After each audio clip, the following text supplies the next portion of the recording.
Salut à tous, c'est Otakult. On se retrouve comme chaque dimanche soir pour le classement ainsi que toute l'actualité du Weekly Shonen Jump. Pas tellement d'actualité cette semaine, ou alors c'est moi qui ai juste beaucoup trop saigné Pokémon épée, à voir. Comme d'hab, si ce n'est pas déjà fait, je vous conseille d'aller visionner ma vidéo spéciale Jump pour les nuls, histoire de mieux comprendre son fonctionnement. Pensez à me follow sur Twitter, Insta, à rejoindre mon Discord et me soutenir sur Utip. Les liens sont toujours disponibles en description. Bref, sur ce, place à l'intro.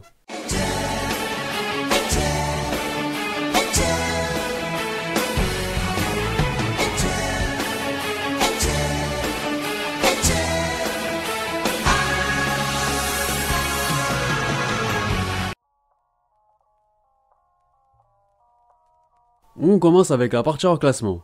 Et le lead color de la semaine revient à l'un des principaux piliers du Jump, à savoir AQ. C'est déjà son 4ème de l'année et on peut noter qu'il bénéficie également d'une sublime double page couleur à cette occasion. Les autres pages couleurs reviennent à Dr Stone pour la 17ème fois de l'année. Black Clover s'offre quant à lui sa 10ème colorisation, sans oublier la colo de Yuna de la pension érotique. Toujours aussi décidé à me mettre dans la sauce, hein. Wesh, il fait moins 58 degrés, on est en hiver, couvre donc ces demoiselles. Le spin-off Dr Stone Reboot Byakuya nous délivre son 4ème chapitre, il reste donc plus que 5 avant la fin. Et enfin, côté absent, cette fois-ci c'est certain, il n'y aura malheureusement pas de chapitre d'Hunter x Hunter cette année. On passe maintenant au classement qui est composé de 15 mangas, soit un de moins que la semaine passée. Ça devient un petit rituel, on retrouve Tokyo Shinobi Squad dans les ténèbres du sommaire puisqu'il intervertit sa position avec son grand rival Beast Children cette semaine. Deux mangas qui se trouvent toujours autant dans le dur, et le moins que l'on puisse dire c'est que les éditeurs se montrent étonnamment patients avec eux. Il en va de même pour Double Daisei qui vient compléter le trio de fin pour la 14ème fois de l'année déjà. Une place de perdu pour Yui Kamio Let's Lose qui cède une petite place et qui doit donc se contenter d'un bien maigre 12ème rang. Samurai 8 rebondit de 3 étages afin de s'offrir la 11ème place, une semaine bien plus positive pour lui mais comme d'habitude, la question est de savoir s'il confirmera la semaine prochaine car il a du mal à enchaîner les gains de place. Du positif pour Mitamago Spirit Buster qui repart également de l'avant avec 2 positions de gagné, de quoi prétendre au top 10 après avoir connu son pire classement dans le numéro précédent. L'avenir de Mission of Yozakura Family s'annonce quant à lui de plus en plus optimiste, puisque non seulement il gagne une place afin de s'emparer du 9ème rang, mais je peux déjà vous confirmer un réel intérêt de la part des éditeurs, on reviendra sur ce point dans quelques instants. Un retour toujours aussi mitigé pour Chainsaw Man qui s'offre une énième 8ème place, synonyme de milieu de tableau. Il est devancé par la romance We Never Learned qui conserve tant bien que mal son 7ème rang cette semaine. Bonne opération pour Jujutsu Kaisen qui remonte de 2 étages, il figure ainsi à la 6ème position du sommaire. Nos acteurs favoris semblent confirmer à leur bonne dynamique, Actej retrouve donc un top 5 qui lui échappait depuis quelques mois. My Hero Academia semble également bien décidé à finir l'année en beauté puisqu'il grimpe d'une place afin d'apparaître au pied du podium. Un podium où l'on retrouve toujours The Promised Neverland qui conserve sa médaille de bronze, une performance assurément déterminante afin de lutter pour le top 3 annuel. La lutte n'en finit plus pour nos deux monstres puisque Demon Slayer effectue son retour dans le classement à la 2ème place après avoir profité du lead color de la semaine passée. Il est devancé par les pirates de One Piece qui effectuent quant à eux leur comeback sur le trône après avoir connu une petite semaine de break. On continue avec les informations concernant le Jump numéro 52, autrement dit le dernier Jump de l'année 2019. Je précise également qu'une année civile pour le Jump s'étale de novembre à novembre, c'est donc normal si c'est décalé. Autant dire que la fin d'année s'annonce assurément marquante puisque le lead color du dernier numéro, on reviendra à Jujutsu Kaisen qui nous réservera une annonce importante à cette occasion. Si l'anime est confirmé, ça fera une prédiction validée de plus pour le tacle. Les autres pages couleurs reviendront à The Promised Neverland afin de marquer le climax final du manga, mais surtout à Mission of Yozakura Family, sa première page couleur depuis son lead color de lancement. Voilà pourquoi je vous dis que c'est bon signe concernant son avenir au sein du magazine, parce que là on sera rendu à son 14ème chapitre, donc le fait qu'il soit remis en avant aussitôt, c'est une bonne chose. Sinon, le one-shot Seikei no Yusha no Gohei de Mitarashi Senta sera lui aussi présent. Passons à la rubrique actualité et on va commencer par l'actu anime. Tout d'abord, j'aimerais revenir sur la fameuse annonce importante réservée à Jujutsu Kaisen. L'adaptation animée n'a pas encore été confirmée, officiellement, mais il y a fort à parier là-dessus puisque toutes les conditions sont réunies. Le manga a franchi les 80 chapitres, c'est souvent à ce moment-là qu'un hit en devenir du Jump débloque entre guillemets l'annonce d'un anime. Ajouté au fait que Jujutsu Kaisen sera bel et bien représenté à la Jump Festa qui aura lieu en décembre au Japon, autant dire que d'un point de vue marketing, c'est le timing idéal pour une telle annonce. D'autre part, finir l'année avec une annonce qui marque les esprits, d'autant plus que Jujutsu Kaisen avait déjà eu droit de petites séquences animées afin de promouvoir le manga, je pense qu'on peut être confiant au sujet d'un potentiel animé. Concernant la saison 4 d'AIQ prévue pour janvier 2020, sachez que l'opening sera interprété par le groupe Burnout Syndromes, tandis que l'ending sera chanté par Shiko et Oneworks. Pour ce qui est de l'actu manga, je me dois de vous parler de l'annonce de l'éditeur de One Piece qui a beaucoup fait parler inutilement à mon goût. Il a annoncé que 5 ans seraient suffisants pour conclure le manga comme l'avait fait Oda. Concernant la fin en elle-même, Oda prévoirait une fin encore plus triste et plus impactante que la mort de Ace.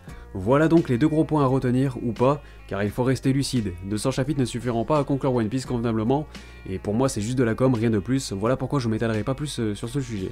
Voici des éditions spéciales réservées aux 3 premiers tomes de My Hero Academia, chacune d'elles regroupe des scènes marquantes de certains personnages, notamment Midoriya, Bakugo ou encore Shoto.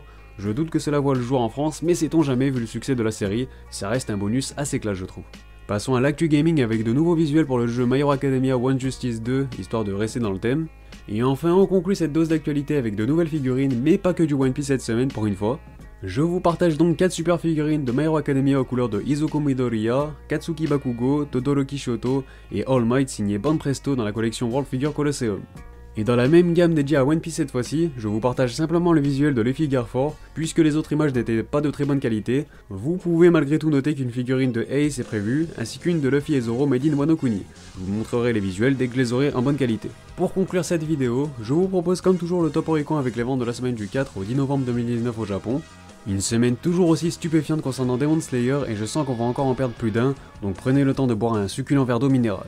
On commence donc encore une fois avec le fanbook de Demon Slayer qui suit l'infernale cadence de la série principale en se rapprochant des 400k. Il s'offre même la 46e position après en avoir remonté une.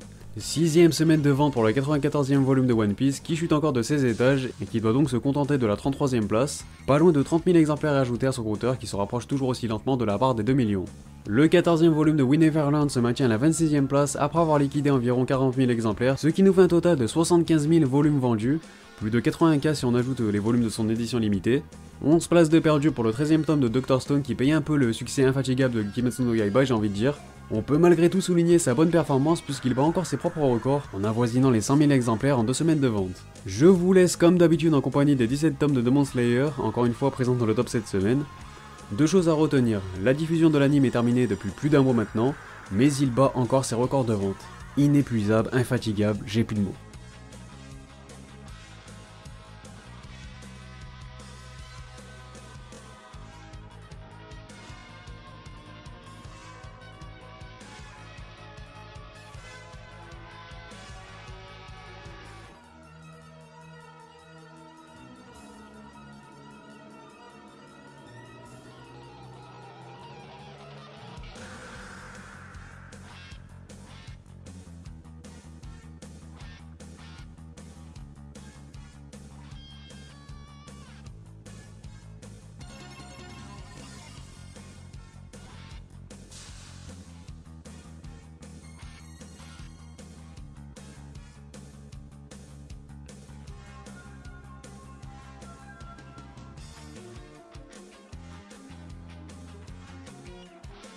Et enfin pour conclure, le 40e volume d'Haikyuu conserve son trône en ajoutant plus de 156 000 exemplaires à son total, avoisinant quant à lui les 330k. Cela dit, au risque de me répéter, ça reste une prestation très décevante pour un cadre comme Haikyuu. Mis à part ça, je vous rappelle que le top Oricon complet est disponible dans la description. Sur ce, la vidéo est terminée, n'hésitez pas à réagir sur celle-ci et sur le classement dans les commentaires. Pensez à liker et à partager, ça fait toujours plaisir, et pour ceux qui veulent soutenir la chaîne, vous pouvez le faire sur ma page Utip en description. Sinon, pensez à vous abonner si ce n'est pas déjà fait pour ne pas manquer les prochains classements. Vous pouvez aussi me rejoindre sur Twitter, Instagram et sur le Discord de la chaîne. Bref, les liens sont en description, vous le savez. Quant à moi, je vous dis à très bientôt pour de prochaines vidéos. Portez-vous bien, et sur ce, on se reverra.